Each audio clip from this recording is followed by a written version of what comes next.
ഇതൊരു ഉട്ടോപ്യൻ സർക്കാർ, ഉട്ടോപ്യൻ സർക്കാർ, ഉട്ടോപ്യൻ സർക്കാർ.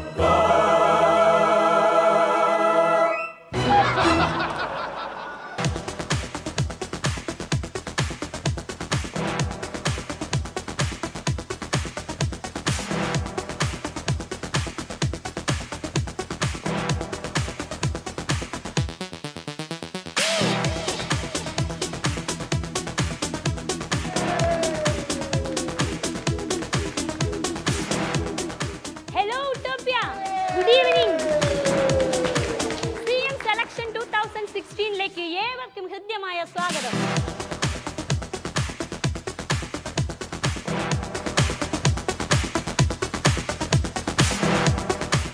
നറുക്കെടുപ്പിലൂടെ മുഖ്യമന്ത്രിയെ തെരഞ്ഞെടുക്കുന്ന ലോകത്തിലെ ആദ്യത്തെ സമ്പ്രദായം ഇന്ന് ഈ ഉട്ടോപ്യയിൽ അരങ്ങേറുകയാണ്. നിങ്ങൾക്കറിയാം, മറ്റു പല രാജ്യങ്ങളിലും പ്രസിഡന്റുമാരെ തെരഞ്ഞെടുക്കുന്നത് നറുക്കെടുപ്പിലൂടെയാണെന്ന്. പക്ഷെ അതുമായി ഈ ഷോയ്ക്ക് എന്തെങ്കിലും സാമ്യം തോന്നിയാൽ ഞങ്ങൾ അതിന് ഉത്തരവാദികളേ അല്ല. കാരണം യാതൊരു ഉത്തരവാദിത്വം ഇല്ലാത്ത ആൾക്കാരുടെ ഷോയാണിത്. അത് മാത്രവുമല്ല, അടുത്ത തെരഞ്ഞെടുപ്പിൽ ഈ പാർട്ടി അധികാരത്തിൽ വന്നെങ്കിൽ മാത്രമേ ഈ ഷോയ്ക്കും ഈ നറുക്കെടുപ്പിനും വാല്യൂ ഉള്ളൂ എന്നുള്ള കാര്യം കൂടി ഞാൻ നിങ്ങളെ പ്രത്യേകം ഓർമ്മിപ്പിക്കുകയാണ്.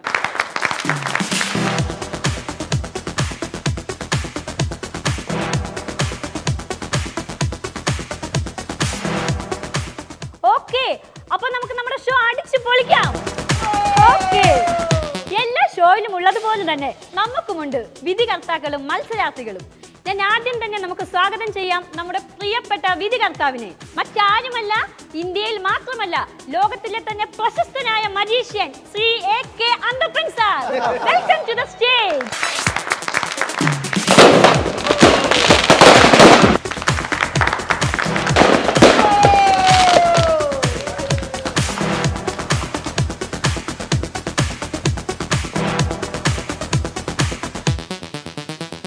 Welcome to the show sir.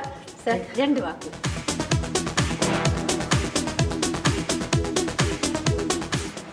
ഉട്ടോപ്യയിലെ പ്രിയപ്പെട്ട കൂട്ടുകാരി, നാട്ടുകാരി, എല്ലാവർക്കും എൻ്റെ വിനീതമായ നമസ്കാരം. ഞാൻ ഇപ്പോൾ നിൽക്കുന്നത് കേരളത്തിലാണെങ്കിലും എൻ്റെ പ്രവർത്തന മേഖല അങ്ങ് വളരെ ദൂരെ ഡൽഹിയാണ്. നിങ്ങൾ ഉദ്ദേശിക്കുന്നതുമായി പുതിയ ഡൽഹിയല്ല. കോട്ടും കോഴകവും പാളത്താറും ചർക്കയിൽ നൂൽനോട്ടെടുത്ത കതറം ധരിക്കുന്ന പഴയ രാഷ്ട്രീയക്കാരൻ്റെ ദരിദ്രമായ ഡൽഹി. അങ്ങനെയായിരുന്നില്ല, ഞാൻ അങ്ങനെയാക്കി തീർത്തു. ജന്മം കൊണ്ട് ഞാൻ കേരളീയനാണെങ്കിലും ഇപ്പോൾ എനിക്ക് കേരളത്തെക്കുറിച്ച് ഒന്നും അറിയില്ല എന്നല്ല, ഒന്നും അറിയാൻ താല്പര്യമില്ല. I am not interested. അല്ല, താല്പര്യമില്ലെങ്കിൽ പിന്നെ എന്തുകൊണ്ടാ സാർ ഈ ഷോയിൽ പങ്കെടുക്കാൻ കാര്യം? ഈ ഷോയിൽ പങ്കെടുക്കുന്ന ആളുകൾ ഇന്നതൊക്കെയാണെന്ന് അറിഞ്ഞപ്പോ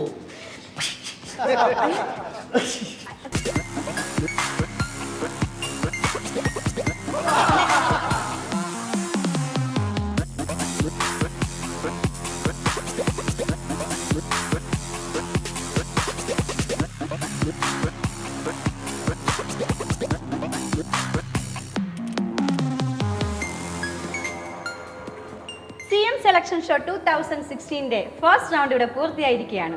നമ്മളെല്ലാവരും അവരുടെ കിടിലം പെർഫോമൻസ് കണ്ട് ഞെട്ടിത്തരിച്ചിരിക്കുകയാണ്. ഓക്കെ, ഇനി നമുക്ക് സെക്കൻഡ് റൗണ്ടിലേക്ക് പോകാം. മനസ്സിലിരിപ്പ് റൗണ്ട്. ഓരോ മത്സരാർത്ഥിയുടെയും മനസ്സിലിരിക്കുന്ന കാര്യങ്ങൾ നമ്മളോട്ട് പങ്കുവയ്ക്കുകയാണ് ഈ റൗണ്ടിന്റെ പ്രത്യേകത. ഞാൻ ആദ്യമായിട്ട് സ്വാഗതം ചെയ്യുന്നു ശ്രീ തോമൻ ചാണ്ടി സർ.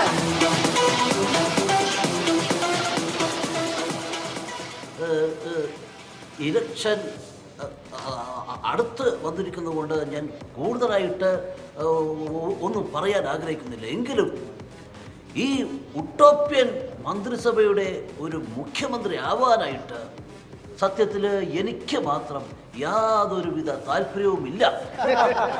ഒരുപക്ഷെ എൻ്റെ സഹപ്രവർത്തകർക്ക് ഒരു മുഖ്യമന്ത്രി എന്ന് പറയുമ്പോൾ അവരുടെ മനസ്സിലേക്ക് ഞാൻ മാത്രമേ ഓടിയെത്തൂ എന്നുള്ള കാര്യം എനിക്കറിയാം. അവരെന്നെ നിർബന്ധിക്കും എന്ന് എനിക്കറിയാം.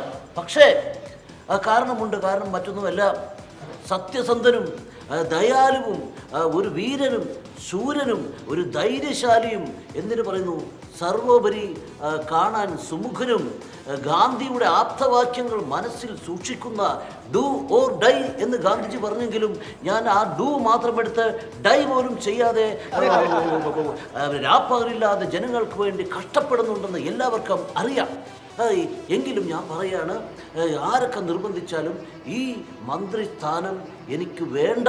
അതിനു വേണ്ടിയിട്ട് ഞാൻ പുതുപ്പള്ളി പള്ളിയിൽ നേർച്ച വരെ ഇട്ടിട്ടാണ് പോന്നിരിക്കുന്നത്. എൻ്റെ പ്രിയ സുഹൃത്തുക്കളോട് എനിക്കൊന്നേ പറയാനുള്ളൂ, അടുത്ത വർഷമെങ്കിലും എന്നെ മുഖ്യമന്ത്രിയാവാനായിട്ട് ദയവ് ചെയ്ത് നിർബന്ധിക്കാതിരിക്കരുതേ എന്നാണ് എൻ്റെ പ്രാർത്ഥന. ഒരു ചെറിയ പെർഫോമൻസ് കൂടി ചെയ്തോട്ടെ. ഒരു പാട്ട്. ഈ മനോഹര തീരത്ത് തരുമോ ഇനിയൊരു CM കൂടി, എനിക്കിനിയൊരു CM കൂടി. Thank you sir. അദ്ദേഹത്തിന്റെ മനസ്സിലിരിപ്പ് മുഴുവൻ നമ്മളോട് പറഞ്ഞിരിക്കുകയാണ്. അടുത്തതായിട്ട് മനസ്സിലിരിപ്പ് പറയുന്നതിന് വേണ്ടി ഇവിടേക്ക് സ്വാഗതം ചെയ്യാം ശ്രീ തിരുവണ്ടൂർ സർ.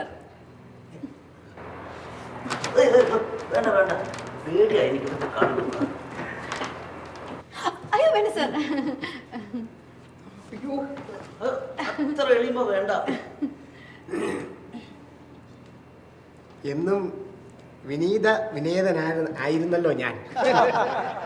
അതുകൊണ്ടാണ് സാധാരണക്കാരൻ്റെ ഒരു കുടുംബത്തിൽ നിന്ന് ജനിച്ചു വളർന്ന നേതാവായതുകൊണ്ട് വലിയ ആഗ്രഹങ്ങളൊന്നുമില്ല. ക്ഷണിക്കുന്നിടത്ത് മാത്രമേ ഞാൻ പോകൂ.